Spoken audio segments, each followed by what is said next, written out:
Karachi Karsaz traffic हादसे में नया इंकशाफ ये हुआ है कि बाप बेटी को कत्ल करने या उनको हिट करके मारने से पहले वो एक और क्राइम कमिट कर चुकी थी। वो था हिट एंड रन। वो पहले से किसी की गाड़ी हिट करके भाग रही थी और इसलिए वो सर्विस रोड पर बहुत तेज़ रफ्तारी से जा रही थी। 100 से ज़ायद की स्पीड पे जो है वो इस यूवी को आप भगा रहे हो, तो इसका मतलब तो डेफिनेटली है कि आगे जो भी गाड़ी 60, 70, 80 की स्पीड से जा रही है, आपने पीछे से उसको ठोकना है। ये तो इसका मतलब है कि आप जब इतनी तेज़ रफ्तारी से गाड़ी चला रहे हो तो ये तो सिर्फ एक जो है वो जुर्म है। लेकिन वो हिट एंड रन करके भागने के लिए इतनी तेज़ रफ्तारी से जा रही थी कि उन्होंने एक घर उजाड़ दिया। ना सिर्फ घर बल्कि वो पूरा मोहल्ला और पूरे पाकिस्तान में अब आउटरीच है कि इस बेदर्दी से वो बेटी जिन्होंने अभी अपनी डिग्री मुकम्मल करके उन्होंने अपने ख्वाबों को अमली जामा पहनाना था, उन्हें जो है वो सारे ख्वाब उनसे छीन लिए और उस फैमिली से वाहिद कफील भी छीन लिया। बहुत प्रॉब्लम में होगी जो रिमेनिंग फैमिली है और साथ में उनके जितने भी अजीज़ व क़ारिब हैं वो तो होंगे, साथ ही पूरा पाकिस्तान जो है इस हवाले से बहुत कर्ब में है।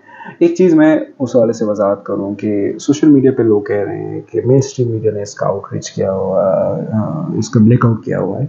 ऐसा बिल्कुल नहीं है।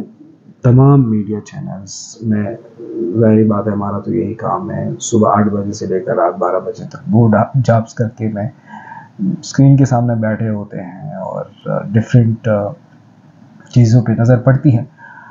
तो ऐसा कोई टीवी चैनल नहीं है पाकिस्तान में जिन्होंने इसको उसका ब्लैकआउट किया हो। सब कवरेज देते हैं और भरपूर कवरेज देते हैं। दिन में कहीं ना कहीं किसी एंगल से अगर ख़बर नहीं है तो रिफ़्रेश किया जाता है, फॉलोइंग स्टोरीज़ इसको कहते हैं, वो ली जाती है। तो हर एक लोगों से कमेंट लिए जाते हैं, जो हाई अथॉरिटीज़ हैं उनसे पूछा जाता है ताकि किसी न किसी तरह से लिंक किया जाए, फॉलो जो है उसकी ली जाए। एक आखिरी बात, उनकी एक फ़ेक तस्वीर सोशल मीडिया पे जो है वो गर्दिश कर रही हैं कि वो अदालत से बाहर आके विक्ट्री का कोई निशान बना रही है। ऐसा बिल्कुल इस वजह से नहीं है कि जब उनको प्रोड्यूस किया गया था पिछले दिनों तो उनको बुर्के में प्रोड्यूस किया गया था।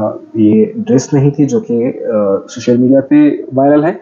दूसरी बात, जिस लम्हे की लोग तस्वीर बता रहे हैं उसी लम्हे वो जेल में है, यानी वो जुडिशल रिमांड पे जेल में मौजूद है। ये चीज़ क्लियर हो। बाकी मेरे हवाले से एक चीज़ के लोग शायद समझते हैं कि मैं इसमें ख़ातून के साइड पे हूँ। मैं बिल्कुल भी ऐसा सोच नहीं सकता। दुनिया में जहाँ भी जुल्म हो मैं हमेशा के लिए मज़लूम के साथ होता हूँ। हाँ, मैंने ये ज़रूर कहा है कि इस जुर्म में हम मुजरिम के बजाय, इस जुर्म से सद होने वाले के जुर्म पे बात करने के बजाय हम गैर ज़रूरी तौर पर उसके स्टेटस पे बात करते हैं।